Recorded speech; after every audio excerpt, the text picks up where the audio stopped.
Social Media University. Abtin, man, how are you doing today, my brother? I'm good. I'm good. How are you doing? I'm doing great, man. So for people who don't know who are listening to this, I had the opportunity to pick his brain about 2 or 3 weeks ago, and the story how we found each other is actually super, super funny. Do you mind sharing that story? Yeah, I think it was around like 7:30 in the morning. I was actually just laying in bed, watching some YouTube videos. I'm usually doing some reading or doing some researching, and came across your video. I was trying to find a new way to see who's not following me back on Instagram, the 2021 version of it. Your video was the highest rated one, number one that came up. So I was like, let's hop in here, let's take a look. Literally, what went through my brain was this would be kind of hilarious if I came up on his list of not following back, and lo and behold, as Ben was scrolling through it, I came up on his list, and I was like, there is no way. So I just sent him a follow, sent him a DM, and I was like, Ben, this is hilarious. I'm dying. I'd love to get on a call with you and just talk to you and just become friends and homies. And that's kind of how it all came to be. Yeah, that's exactly how it went. I think because like it was in alphabetical order. I think you might have even been like the first name, which Yeah, is yeah, awesome. just because of the AB. Yeah, I think I was one of the first ones.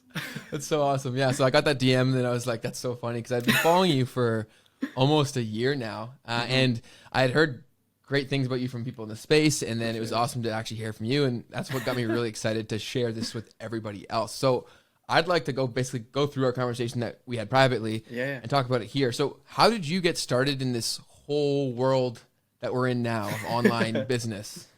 For sure, yeah. I'll give you guys like the shorter-esque version because it could go on for an hour. But Yeah. essentially, so I'm 27 years old, based out of Toronto. I've been doing digital since I was about like 11, 12 years old. It all kind of started when I was younger, didn't really have an allowance, wanted to get some cash because I was going out with my friends and they were eating food, and I was like, can I get some fries? So essentially what I decided to do was I decided to find a job, find a way to make money. No one's going to hire an 11, 12-year-old, so I turned to the one place on the planet that would, and that was YouTube. So I started a YouTube channel showing people how to jailbreak their iPhones and how they can use that just to do various things. Started making some pretty decent cash on that. I had about 5,000 to 6,000 subscribers over there, and then after that, I left. I left that area and kind of went to high school. I was minorly running the YouTube channel, but at the same time, people would see my iPod Touch in the ninth grade, and they were like, how'd you do that? How did you make your iPod get that theme and those things?" And I was like, "Well, I can do it for you, but I have to charge you $10." Very quickly did a lot of iPhones in my school and iPod Touches in my school. Made quite a bit of money and came home. Granted, my parents thought I was part of a gang or in some sort of illegal drug dealing or something like that. I mean, totally fair. Your kid came home with a ton of cash, and they grounded me, and that gave me a lot of time to continue to think about how else can I make money on the internet and other places. So kept doing that at school. It was pretty consistent good money because, as everybody knows, when you get an update on your phone, you gotta re-jailbreak it or rehack it. So I had pretty good returning customer base here. But I was more focused on how else can I make money on the internet, and I kind of turned to places like Twitter, Facebook, and those other things. And I managed to start building several influencer pages and meme pages across various different niches. Through the ninth grade, I was just building pages out, having news companies reach out to me, trying to inquire to buy them. As I continued to build pages out, I started to have people reach out to me saying they just wanted to buy posts from me, kind of like what modern day influencing is now. And I would sell those posts and be able to drive copious amounts of traffic to various different businesses. Again, nobody understands how old I am at this point. I just kind of have the picture of a wolf as my icon on Skype, and I'm just hopping on calls, just like being like, "Yeah, I can." I got other meetings till Okay, 4 p.m. cool. Realistically, I'm just in high school waiting to get home. Um, so when I get home from high school, I'm hopping on all these calls, just doing all this kind of like business. Get to probably the 11th grade, I've at that point studied what post people have bought from me multiple times versus just once. So at that point, I have a pretty good idea of what good copywriting works, what good creative works, and I start to teach myself Photoshop, video editing, and how to take photography and do videography myself.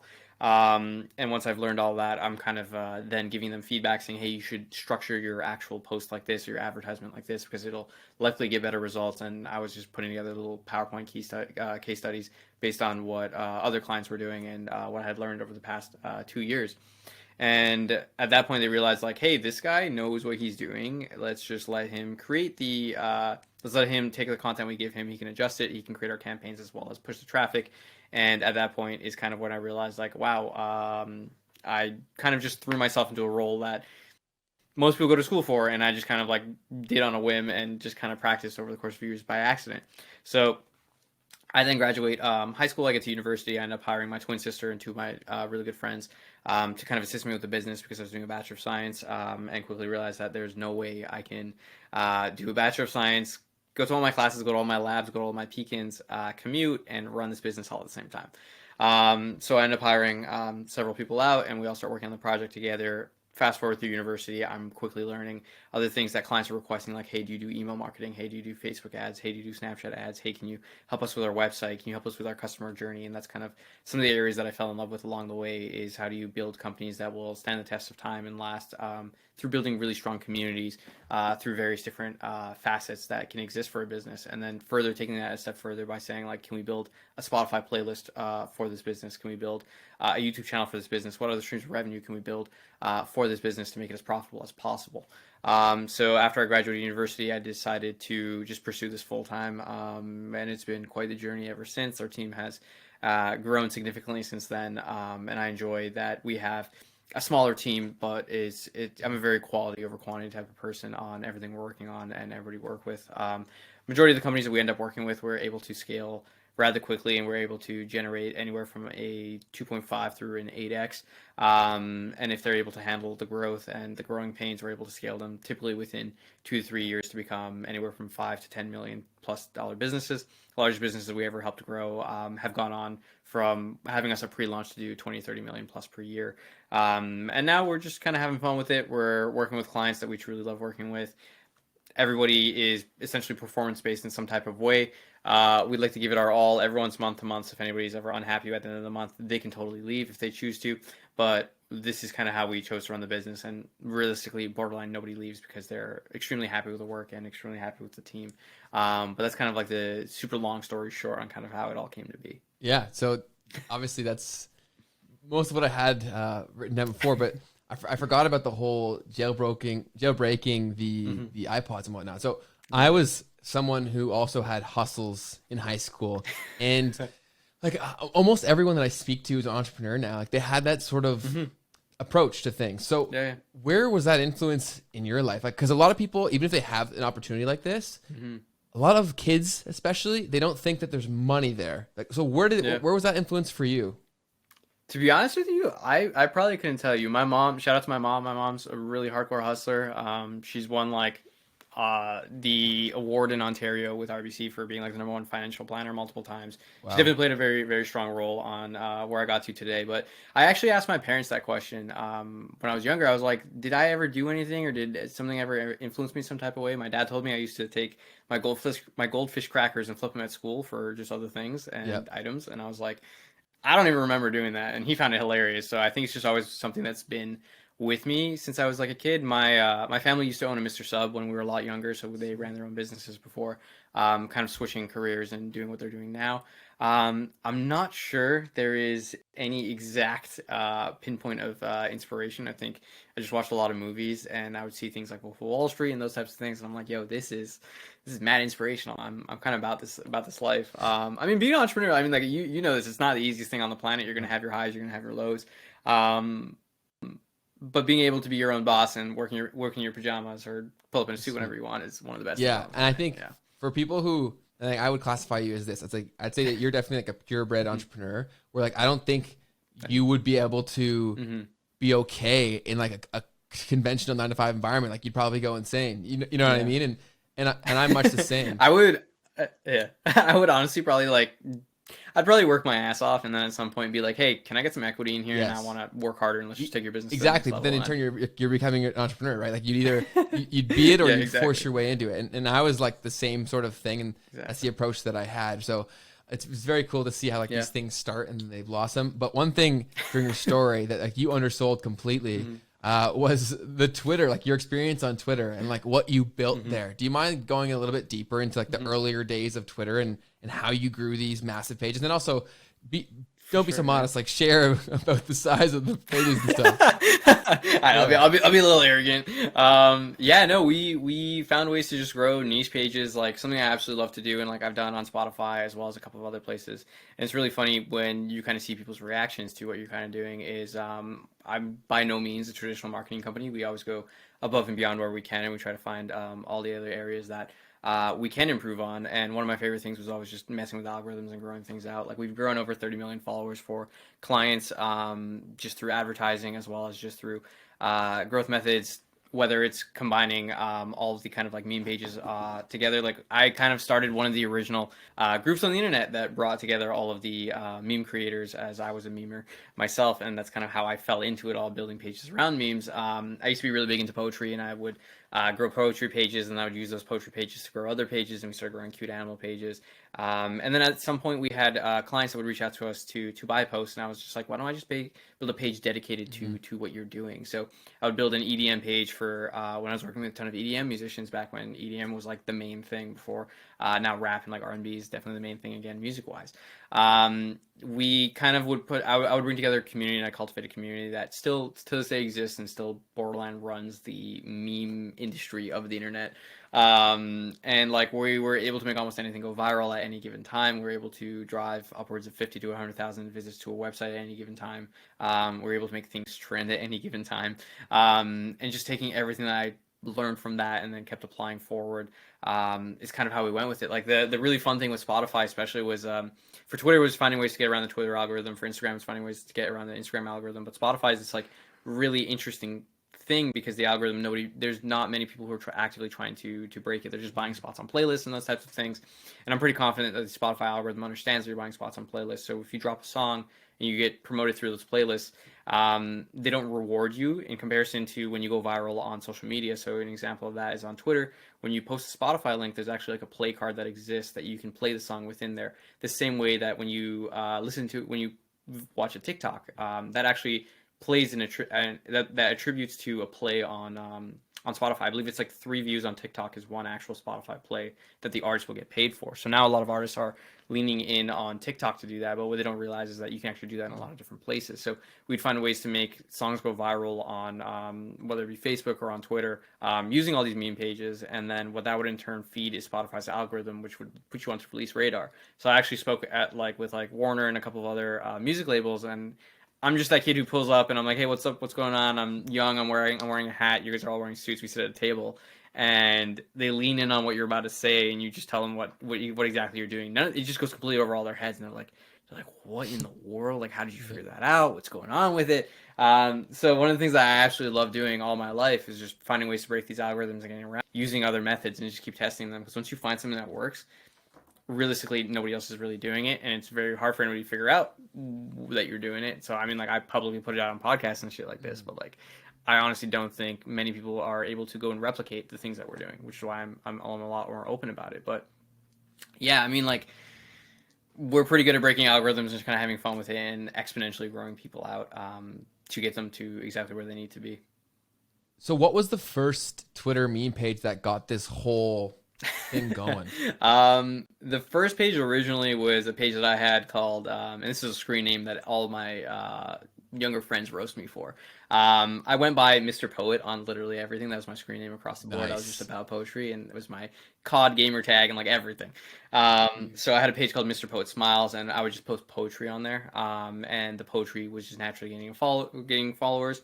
And then the second most iconic page that probably way overshadowed the first and kind of really led to everything else was called Shakespeare Lyrics. And essentially what I would do is I would take modern day pop music and I would just write it in Shakespearean. And it was like kind of like the tie between poetry and everything else. And people just found it really hilarious. We had an edited version of it was literally a photo of Shakespeare, but we edited an iPod and like headphones into him.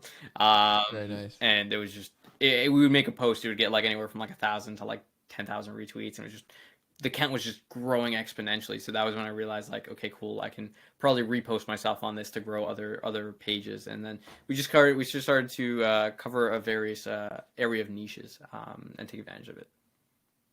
Unreal. Okay, so when you're on these Twitter pages and like you're building out this community, how does it snowball into? Because I know you mentioned briefly you had like this network where you basically were able to at will make things go viral because of this huge network that you had built beyond even just your pages. Yeah. Like, what is that process like? Like, how did you connect with these people? Did you guys start like, because there wasn't Zoom back then. Like, how did you connect with all these people? I mean, that's the funniest thing. And that's like one of my favorite things about my current life. And like, even let's bring the pandemic into it. A lot of people are struggling to go from in-person to online and those types of things. And it's like, this has always been my life. Like some of my closest friends are people from across the globe that to this day I've never met before. Like let's take Right. my friend James and Bailey. If they do plan to listen to this, shout out to James and Bailey. Every Friday morning, we just hop on a call and we all just catch up with each other. James is from Ireland, and Bailey's actually based out of Atlanta.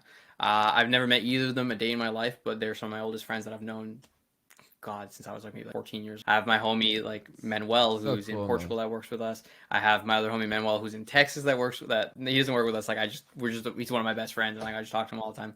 Like all of these Yeah. people are just all over the globe, and like we've all just kind of came together, and we all share information with each other. We all help each other out as much as we possibly can. So it was a lot of outreach, and like I can go even deeper on that. On like I'm a very big person on karma. I like to reach out to people and just try to help out as much as possible when possible. Like same way I reached out to you. I was just like, yo, let's get on a call and let's talk. Let's chop it up. Let's see what's going on. There's a lot of very small creators that I see and that I just reach out to. And I've met some of my greatest friends like that. Just being open, reaching out to them, saying, hey, I'd love to help you out if possible. If you'd like it. A lot of people at first are like, why does this guy want to help me out? What does he want from me? But the reality is I'm just trying to make friends. I'm just trying to help people out. And yeah, it's just exponentially grown to this point that I was reaching out to them. They'd connect back with me. I'd bring them into the group and I'd say, hey, you should meet some of these other people. We're all kind of working together. And it's kind of how it all really came to be. Yeah, well, obviously, I'm glad you're like that because Exactly. we're now having this conversation right now as a result of that. But Mhm. there's also business positives there too, Sure. right? Like the fact that you had this huge connection takes Mhm. what you've built and only amplifies it, right? So it's a very powerful thing that way. Obviously, with you being one of like the OG like meme gods, let's say, how does because I get tons of people on my videos being like, I want to build a meme page on Instagram Yeah. now. Would you have any advice to someone trying to tackle that? Like, say they really wanted to build a meme page. What would your advice be to them? I would honestly say, and a lot of people want to just start something and do it. Honestly, just do it. There's a lot of different groups you can tap into. It all really depends on the budget that comes down to it. But also, I would say, think way further ahead. Think of a whole strategy, like a whole holistic strategy. Why are you building this meme page in the first place? I want to build this meme page. I want to make money from it. That's what everybody wants to do.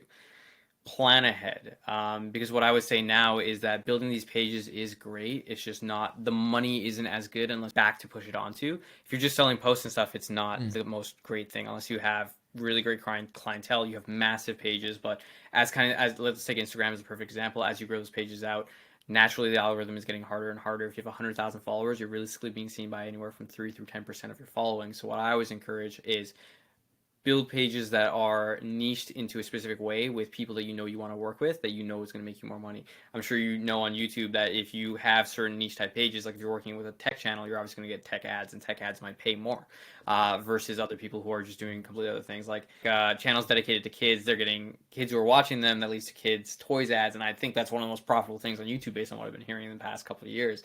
You want to have a game plan for everything going forward. So if you want to build, like, music's great, go make those connections for music and try to bring them in as well, and try to get them in early so you can make money off of them and grow with them, and keep that growing. If you want to run a jewelry page, you should run a jewelry page with the intent of, I want to eventually start a jewelry brand, but also be collecting that data. It's not very expensive to set up a website on Shopify. It's $50 a month, and then also just grab Klaviyo, install Klaviyo. And Klaviyo, for those of you who don't know, is a powerful email marketing tool that you can initially use for free. So why not just have that set up in the background and be collecting those emails, so that if you did choose to launch your own business, you have multiple channels and multiple facets. I can't emphasize enough, don't put all your eggs in one basket. Don't build on one platform and have that be everything. Perfect example of that is a young creator that I reached out to about 2 months ago that I've been working with. Shout out to Schizo Draws if he's going to listen to this. Schizo is a phenomenal artist who draws skeletons on Instagram. He had about 79,000 followers when I first reached out to him, and I sent him a message. I was like, hey, dude, I love your artwork. I've been following you for a year. I'm wondering if there's any way I can help you. And we got on a call, and I asked him, I'm like, listen, if you got banned on Instagram, what's next? Like, how are you gonna reach your people? And he was just like, dude, I'm done. Like, I don't have a Twitter account. I don't have anything else. Like, there's no way I can reach these people. And I'm like, you know what? Let's move you from and the analogy that I like to use is that all social media is essentially rented land. Let's move you to platforms that you can own. So emails, you own those. You can go from platform to platform with it. Text messages, you own those. Those phone numbers, you can take them from platform to platform. and having your own website and those things. Because if you got banned on IG, then he's kind of done. So I'm very big on those things. So Yeah. it's always have a game plan for step 2, step 3. Think way ahead when you're building these pages on how can you really monetize them in the future. How is it actually going to make you any money? Yeah, I think that approach of thinking about the end or the goal for the end will really also help to dictate decisions that you make now, right? Because if you think about it, a lot of people come to me and they're like, I want a generic meme page, but it's like you said, what are you actually trying to get out of that page? And if it's money, you may actually want to go far more of a niche route, which in turn also makes your job easier, because it's easier to break through in a specific niche than say a general meme page. So like there may be a faster and an easier route to your goal that you would have found if you had have listened to Abtin and just friggin' thought about the end before, right? And I think that's what so many people run into, because you're actually setting yourself up for failure by not thinking about what you want. Because if you don't have any sort of gauge for what success is, by default you fail because you didn't think beforehand. So I love that. But another thing is a recurring theme in everything that you're saying here is how you and your agency thinks about problems is finding unique solutions. So not following what the herd or what everybody else is doing. How can a business owner try to do that? I mean, honestly, I want to say shout out to my network and everybody that I'm constantly in touch with, constantly catching up with. I keep track of literally everybody I talk to and like how often I've been catching up with them just to make sure that I am showing them enough love and seeing how I can support them in any type of way. But it's the conversations that I have with all of these people. A lot of people might ask me, why do you do free consultations? Why do you talk to all these people all the time and give them tips and tricks? It's because I learn little nuggets back from them, even from the courses that I buy. Like I will buy some basic courses on Facebook ads, on email marketing, all those other things, but most of the time it's not the 95% of it that I know that I'm like, this is a waste of my time, I'm not even going to bother with this. It's that 5%, those gold nuggets that I find and I pick out and I'm like, this is great. I invite everybody who is a business owner to look at other businesses and interact with people who own other businesses. Like there's a lot of other founders that I talk to on a regular basis who don't run agencies, who don't run marketing companies, that I see how they're doing something in their industry and I'm like, wow, that is crazy. Let me see if I can pull that and bring that into my wheelhouse somehow and see how I might be able to apply that for myself. And those types of things. That's only the best thing I can say. It's almost like having a mastermind group without having a mastermind group and paying to be part of it. If you can't find one, start one. Reach out to the right people and be like, hey, I want to bring us all together and really connect and be able to do that. Like I have a small group of Canadians that I've reached out to that I'm like, hey, maybe once a month we should all just connect at like 6 p.m. We can all just make some dinner. We can all hang out. We can just talk about our clients, see what we can improve on, what we can do where. And this kind of brings us into like why would you want to hire an agency if you can hire in-house? And the reason that I always a lot of people end up going with agencies. Even like let's take Facebook for example. Facebook is looking for an agency to manage a $1 billion in spend per year right now. You think a company as big as Facebook would just stay in-house because they have so much money and they can probably hire all the right people. The reality is that when you're working with an agency, they're managing so many other clients that they're learning things across the board that they can then bring back to your wheelhouse and apply for you. And a lot of times when people hire in-house, people who are really good, they start to realize they're really good. And then they leave to start agencies because they realize it is way more profitable and way more money for them. And those types of things. So that's kind of how I stay up to date. It's finding the right thought leaders, the right friends, and the right circle to plug yourself into and even just stay up to date with and catch up with, whether it's once a week, once a month, or however often. Yeah, no, I agree with that sentiment completely. I think there's value to be had in diversity, and that comes from like all different walks of life and all different walks of business too. Like just because it may not be directly in your field, there's always something that you can learn from other people. And that's largely like why I started my podcast in the very beginning, was because I was attempting to build that kind of network. So figure out a way that works for you, whether it's a podcast, whether it's just DMing people on Instagram or LinkedIn, whatever it is. It's so valuable to have those things because it's so much. And this is actually a quote from a friend of mine who I think is actually very, very powerful. Whereas a lot of people say that time is your most valuable asset. And his argument was he thinks relationships are your most valuable asset because one proper relationship could save you years of time. And I'm like, that's really, really true. So I love that. And another thing that we touched on earlier was the fact that you did go to university. Can you share what that experience was like while having these massive presence on social media and your own agency? And like, what are your thoughts on school? Do you mind speaking on that stuff? Yeah. There's so many people who hate on university, who hate on school and all these other things. I'm a big fan of school. I think everybody should finished high school at the minimum. I went to university and I did a Bachelor of Science because I was originally trying to either go towards following med school or following dental school, and I was leaning towards dental school. So I graduated from high school. To be totally honest with you, I was actually a D student from the ninth grade through the 11th grade because I was so focused on my business and so focused on making money. But when I got to the 12th grade, I was like, you know what, I should probably step my stuff up. So I actually sat down, taught myself everything in Khan Academy, caught myself up from being a D student, graduated with like an 86 average in the 12th grade, and my parents were shocked because they're like, wow, he knows things. Uh, so then I applied for university. I went to university, and a lot of the times people were like, you should just drop out and just run your business. Like, this is what you're good at. This is what you're doing. And I told myself, you know what, let's see what happens. Because you never know what happens being an entrepreneur. You never know what happens owning a business.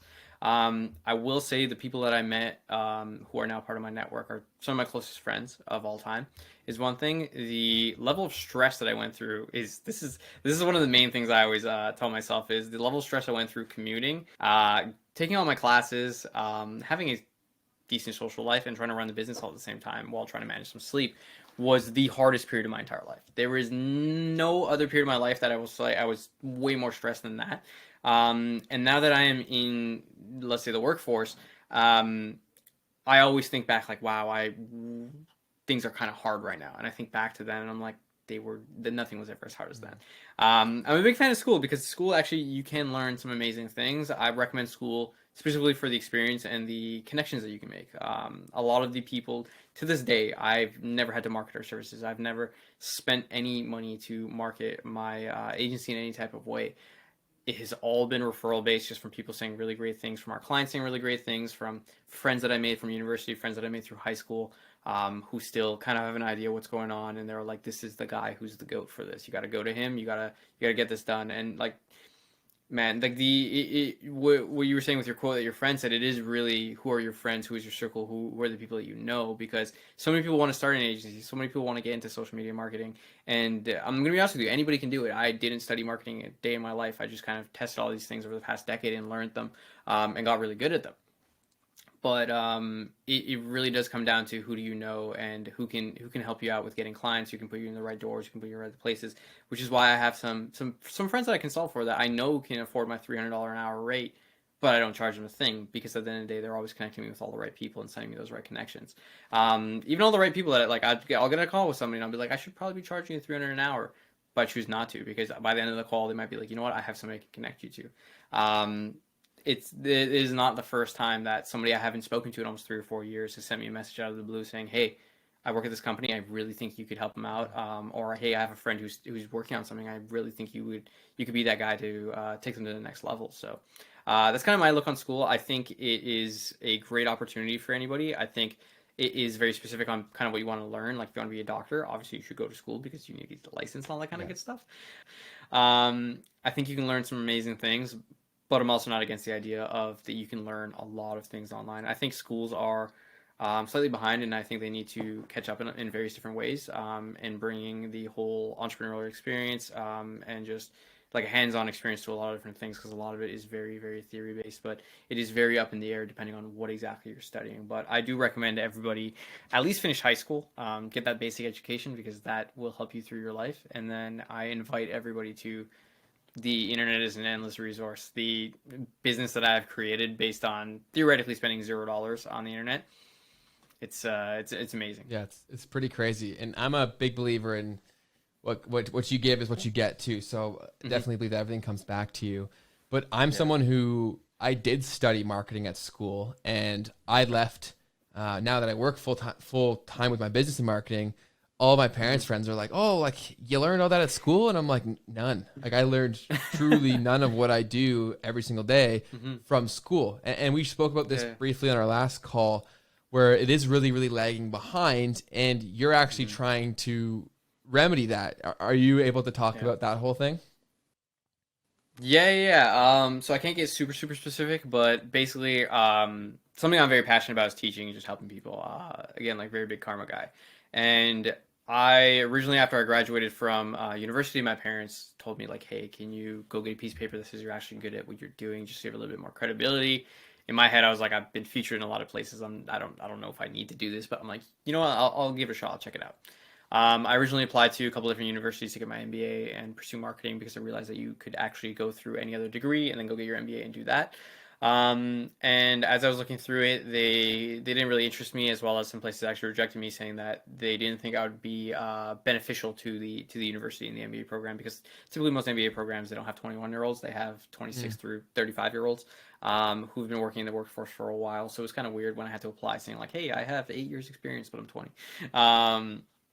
So following that, I took a real passion on like teaching people, because I had nobody to really teach me when I was growing up, right? There was a lot of people I reached out to, and a lot of people that like I looked up to in some type of way, that completely shut me down and said, "Hey, I don't have the time to teach you.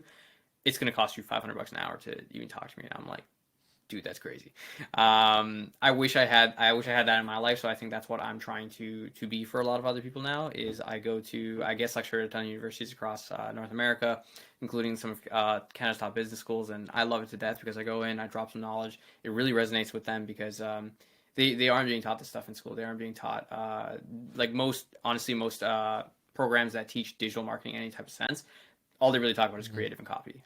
They don't talk about how to actually use the ad platforms. They don't actually talk about any of the algorithms. They don't actually talk about any of the stuff that needs to be updated on a yearly basis. Like, things change very rapidly. I'm sure you already know that in our industry. So what I'm trying to work on now is, I've been guest lecturing for a lot of the universities for quite a while, and some of them are now tapping on me to say, hey, we need you to kind of make a course, because when COVID hit, kind of like our industry was the backbone of the economy, if we're being honest. Like, if the internet shut down and COVID happened, the whole world, who knows where we'd be at right now. So I've been actually putting together a course for the universities. But like, in the meantime, what I do now is I do mentor a lot of people who just reach out to me for mentorship. But I'm trying to put together like a pretty in-depth, holistic idea of how to tackle digital marketing, so that the students, when they graduate marketing and they get put into these businesses that are primarily online, they don't have to say, hey, I have no experience, you need to teach me everything from scratch. They can actually go in there and be like, I learned this in school, I can apply it now, I can really get into this. Because a lot of kids are graduating, and they want to get into digital marketing, and they have no experience, and no company wants to hire them, and they got to go in as interns. Yeah, that's what I found firsthand, was that I was teaching all this stuff about digital and online marketing, in addition to my studies. And I looked at what I was paying for, and I left paying over $40,000 in tuition, and I was like, this is backwards. Like, I'm learning things during this time, but I'm doing it on my own time, which is very weird, and definitely something that needs to be remedied. And I think so many of my peers that I went to school with that weren't doing that, they're now realizing that they probably should have, and they're doing it now, so they're just farther behind. So I really, really hope that they take you up, and like that actually becomes a real thing, because the students really, really need it. And so a question I'd have off of that is, what do you think is like the biggest misconception people have before getting into this space? Into digital. I think a lot of people think that it's as difficult as they think it is. Like, when you see the Facebook ad manager, they're like, holy, this is a monster. I don't know what I'm looking at. Yeah. Especially if you're looking at an ad account that pre-exists and all these other things. Same with email marketing, same with all these other things. I think with the right teachers and the right guidance, you can learn it within a year. I think you can get really good within a year. The process that I use in my agency when I am hiring somebody is, you come in as an intern, and we teach you everything completely from scratch for 6 months to 12 months, depending on how fast you learn things. And we start with teaching you the basics of Shopify and like WordPress, so you understand how to build those things if you need to do little actions for the client, because we like to go above and beyond and do like extra integrations and stuff when needed. I like to put them through the whole user journey experience and figure out like, okay, cool, this is what applies best for here, here, and here. This is where a lot of people can increase AOV or conversion rate and some of those other things. And then we take it a step past that. And I'm like, hey, let's teach you holistic email marketing. Let's like put you through that. I also teach them the basics of Photoshop and video editing. So if they ever need to take any content given to them by the client, obviously the client is in charge of giving you the content. They know the content best, and they should have their own content teams. But if they give you something that's the wrong size for email, it's going to make their email look not that great, and it's probably going to make your company not look that professional. It's going to drop conversion rates. At the end of the day, if we're managing their email marketing, they're looking at us being like, why isn't our email making us money? And I might be like, hey, your content doesn't fit here. But because I can teach them the basics of those things, they can learn that, adapt it, take what's to given, compress the file, create GIFs out of it, and those types of things, apply them to the emails. And then they learn paid. So I want to say the thing that a lot of people might be skeptical about coming into it is they might think it's really, really difficult. And honestly, it depends on the level you're at. Are you managing $5,000 in spend? Or are you managing $150,000 in spend? $150,000 in spend that takes years to get us good at and be able to manage it and be able to look at the raw data and really look at the data and see what is the data telling me and what should I be telling my client that they should be doing differently, or even to their own business. It is not the hardest thing in the world, I want to say, but it does take years of experience to get amazing at it, and anybody can learn it, in my opinion. I believe that anybody can become an amazing marketer. Yeah, and I agree with that too. But if someone were to come up to you and be like, "Where should I start?" What, you know what I mean? Because that's there's you point them in 100 directions. Is there one that you'd point them? So at the moment, no, and this is exactly what I hate about the current landscape and climate of things is that you don't know where to go. I had no idea where to go when I was a kid. That's why I'm trying to build this course out that is a very holistic breakdown of what's going on. Like, if I told you to essentially follow what map that I laid out, where it's like learn the basics of a website, learn user journey, then learn email marketing, then learn paid. There's so many different people teaching so many different things, and there's so many people teaching them very poorly. And the amount of money that's going to go into it just to learn it from buying these courses that you don't even know. A lot of these gurus are very small, and like a lot of them don't have the crazy rep. And even the ones that have like 100 people buying it, it's just like, how do I know they're reputable? You know what I mean? There is very few ways to kind of go about it, which pains me, because the way I had to learn it was the hard way. I would start my own business on the side, test everything I possibly could, try to take learnings I would learn from the clients I was managing at the time when I was a kid before I got to where I am now, where it's like I have the full breakdown, and like I'm very passionate about like what we've kind of put together and what we've built out, that like I want to be able to build that course or that experience that is put out there, and like students can go through and be like, I now understand exactly what to do and what to go off of. But if the general person is going at this saying like, Abtin, where do I start? I can't take your course because it's not out yet or something like that. I'll probably tell them to start with email marketing. And then once you've gotten decent email marketing, offer to do the work for free for a small agency. Go intern, go and actually learn, go get the experience. The whole thing about marketing, in my opinion, is experience. You need to practice, understand what's going on, grow to bigger accounts, and really get a feel of it.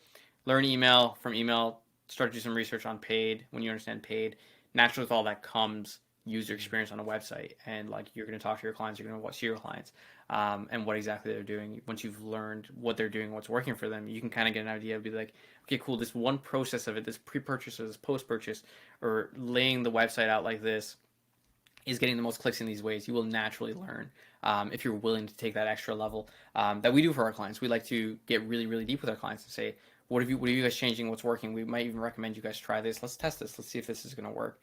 And then we learn in turn with them, with the client, on what's working best for them, that we can then later take that information elsewhere. So yeah, again, I would say like email is probably the best place to go, and one of the easiest ways to go to kind of get started on it. Especially with something else to kind of just throw out there is, a lot of people will try to learn paid Facebook or paid Instagram, paid Snapchat, and so on. You can actually lose somebody money doing that. Like, someone gives you $10,000 to spend that month. Let's say you want to get paid $5,000 for managing that spend. You could cost them $15,000 if you actually make them $0 in sales. But on email, not to bash email in any type of way, it is a lot more simple. Especially if you're just getting started, it's physically impossible to lose someone money on email. You can only make someone money on email. I wouldn't say physically impossible unless you're on like some massive plan and you actually do make them $0. But majority of the time, email is a lot easier to make a profit on for your clients. And then you start to get really in depth. You start doing flows and segments on those kinds of things. And when you get really in depth with that, we have like 6 pages of segments, which is probably over 60 to 80 segments that we then go and we prioritize and we execute on based on that. But I would say email is the greatest place to start, get your footing, and then start to explore other facets and start to apply them. I think it's really important to lay one brick at a time. And I love that you said email, because I think that is one that's maybe not as, people don't view it as sexy, so they don't touch it, or they think there's not need for it. And I think also people's minds who are outsiders coming to the space, they look at Facebook ads or Instagram ads and they see dollar signs. They're like, oh, well, if someone's going to pay for that, they're in turn going to pay me for that. And it may be the wrong way to go about things, because you may have way less competition being an email marketing expert, which can then allow you to do more and more things with that. So really like that. And I think you may have already answered this question, but I'll ask it anyways. What is the most slept on tool in digital right now? Well, let's really get into it. It's the idea that a lot of people are top of funnel, a lot of people are social media, and they want to run the ad platforms, and it's great. But the best way to look at the whole thing is a three-part series. You have the intro, you have the mid, and you have the end. The intro is social media. You can have the mid and the end within there too, based on retargeting on things. But as we all know, as laws get more and more strict on privacy and those types of things, for tracking gets harder and harder. As Chrome is going to sunset cookies, and they're going to completely get rid of cookies. Apple's rolled out iOS 14.5, which it doesn't let you track between things. So now if I'm viewing something on Chrome and I'm not opted in for tracking, the pixel's no longer going to pick that up to retarget me over there. So as that area gets harder and harder, what a lot of people need to understand is that this is the spot that you should be focused on. Most likely, like if you can be profitable, power to the people. If you can have a 2x, 3x, 7x on social media, that's great. But what I'm a big believer on is that you should be using this to pull in information, gather the information the right way on the mid, which is your website and the customer journey and the customer experience. Are you gathering as much info as possible from the email to the phone number and those types of things? What a lot of people like to do is that little pop-up that comes up on email on any website asking for your email. It's super important. Why not make a part 2 of it where we have it set up on Klaviyo so that if you see that first one, you opt in for the email, you come back to the website later. You're going to get another discount, but it's not going to ask you for your email this time. It's going to ask you for your phone number. A lot of people try to get like both of them at the same time, and asking for too many fields might lead to a drop in the conversion rate of that pop-up. So as long as you're gathering all that data in all the right places, that now you own that data where we're at the end portion, where it's those platforms that you own, the real assets that your company now has. I like to call them billboards because as they grow, they get more and more strong. I think the community and the retention area is the most slept on thing. Because everyone's so focused on, okay, how can I just keep retargeting on Facebook, and like your cost per acquisition is going to naturally grow up as the landscape gets more and more difficult, as more and more people go online. Why not take advantage of this area on the right side that's going to get you a way higher return on ad spend? Like our average client on email is getting anywhere from like a 25 to a 50x on email for their monthly spend compared to the amount they're making. Same thing with Facebook groups. Why not make a Facebook group? Why not build other channels like Twitter, build your own app? Shout out to Tapcard, and like anyone who's probably listened to most of my podcasts that I get interviewed on, I shout them out every single time. I love building communities in Tapcard because it gives you can actually have your own iOS and Android app for as low as $100 a month. If anybody wants to sign up, message me first because I get $0 in affiliate from that. But yeah, Tapcard. Is it called Tapcard? Tapcard? CART. Cart. Okay. Yeah, Tapcard. So it's this amazing platform that like integrates straight into Shopify exclusively. And what you can do is you can check out with Apple Pay. And Apple Pay, there's obviously that there is buyer's remorse when someone adds the cart, initiates checkout, pays shipping, and actually gets out.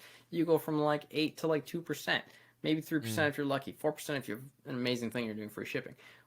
But on something like Tapcard, you just scan your thumb or your face. It already has Apple Pay. It's got your address and everything. Instant pay. Done. You're out. Yeah, you're good. I think the most slept on thing is Tapcard, for being totally honest with you. It integrates perfectly. It's very cheap to use. It also gives your brand that sense of anybody who starts a brand. What's the first thing they always ask? How do I get to 10,000 followers? How do I get the swipe up? Yeah. How do I look credible? You know what I mean? So why not have 300 followers? But one of the things you push is that, hey, we have our own app. The average consumer doesn't understand you're paying $100 a month. They think you're paying 30, 40 G's to develop that app. So once you have that, that's instant credibility for you that people can look you up in the App Store and like really download it. Other shout out is that if you actually download Fashion Nova's app, Marshmallow's app, Figs' app, Chubby's app, these massive brands are actually based on Tapcard. They are on, I think, the $1,000 plan, but like it's crazy. It's not as difficult to build an app. The other great thing about the app is you get a direct line of communication with your users. You can send push notifications. People want to opt in for push notifications that you can send out. So that direct channel, for anybody who's an iPhone user here, and I think Android has the same feature, when you get a lot of notifications from Instagram or on text message or whatever it is, it stacks. And you tap the stack to open the stack to see everything that's going on. This is why text message marketing, I enjoy text message marketing, but everyone's getting a lot of text messages. You're going to get blended into that stack. But when you have your own app, you get your own line on the home screen. You can send a message, instant line of sight, instant results that are actually trackable through Tapcard Insights as well. So I think the most slept on thing I would say is Tapcard. But on top of that, it's just the mindset of we should be focused on building community here, because if we can build these areas out, we can make a lot of money spending very, very little amounts. And the return on ad spend is ridiculous. A lot of the companies that we've helped grow to 20 on that side, and they can just focus on their communities and manage their communities, they're probably going to do a third of what they're doing. But it's still quite a bit of money, and the return on ad spend is going to be absolutely insane. So the profit margin is going to be through the roof. Yeah. And at that point, you're diversified with assets that you own. That's incredibly powerful. And that peace of mind cannot, it's difficult to even put a dollar value on that, because like you're now so much more viable than if you were to lose one of those channels. So that's awesome. Yeah, and if you did want to quantify it, that if you are, let's say you grow a business, you want to sell it, that's a whole other asset for you. And you True. say, hey, this one channel makes me this much money per year. My company's actually worth this much more. So you can sell it out like that as well. Yeah, no, that's a great point to mention. So I only have one more question for you. Yeah. But before we get into that, where can people find you and connect with you on social? For sure. So yeah, on Twitter, I'm ABTXNTV. On IG, I'm just ABTXN. If anybody wants to actually directly contact me or reach out to me, you can hit up our website where it's just abtxn.com, or my actual agency is called Northern Mo. You can go to northrn.com. It's Northern without the letter E. Those are all the best ways to reach out to me. If it's just a quick question, IG is probably the simplest thing. Just shoot me a DM and I'll get back to anybody as soon as I possibly can. Perfect. So all of those will be linked in the description box or the show notes, depending on how you're consuming this. But my last question I had for you today, and it's probably going to be a difficult one to... Actually, you know what? I got two for you. The first one is, what is the best piece of advice that you've ever been given? Oh, wow. That's a really good question. The best piece of advice I was ever given is definitely don't put all your eggs in one basket. Diversify to the moon, whether that's in your finances. To all my crypto nerds, crypto, stocks, real estate, diversify as much as you possibly can. Diversify platforms for streams of revenue. Try to work as many streams of revenue as you possibly can. The name of the game is always diversify. Okay. Never get too comfortable, is what I want to say. That's awesome, and definitely practical advice for this conversation. So the last one that I had for you, in a perfect world, what does your life look like in 5 years? Wow. What does your business look like? What does your personal life look like? Share the deets. Jeez. What's my dream? Honestly, I don't know if I want to run my agency for the rest of my life. It will probably be something I choose to run for the next 10 through 20 years. And at some point when I'm a pretty simple guy. I don't want to be a billionaire by any means. If it happens, sick. If it doesn't, it's cool. I love teaching. I absolutely adore teaching, and something I enjoy doing to the moon is just reaching out to creators and helping them do their thing. Like, let's bring up Schizo again. Schizo Draws. He was working at a bar. He was going to school, and 2 months later, now he's quit his job. He's making more than enough money to support his life, and he's just enjoying that. Again, I'm huge on karma. I just want to help people follow their dreams and just do that. Hopefully, I've saved up enough that I can do that in the next 5 to 10 to 20 years, depending on the timeline of things. Awesome. Yeah. Good stuff, man. Well, I hope you become a prof, and I hope I can send my son to your program. Or son or daughter, I hope so. Whatever. I send them to your program. I hope so too, man. Awesome, man. Well, I appreciate you giving me this time. Again, everyone who's listening, go follow, go connect with him. Everything's linked down below. Thank you so much for your time. I cannot wait to see what you build, and I cannot wait for that course that you're going to launch too. Pleasure being here. Thanks for having me. Cheers, man. Thank you.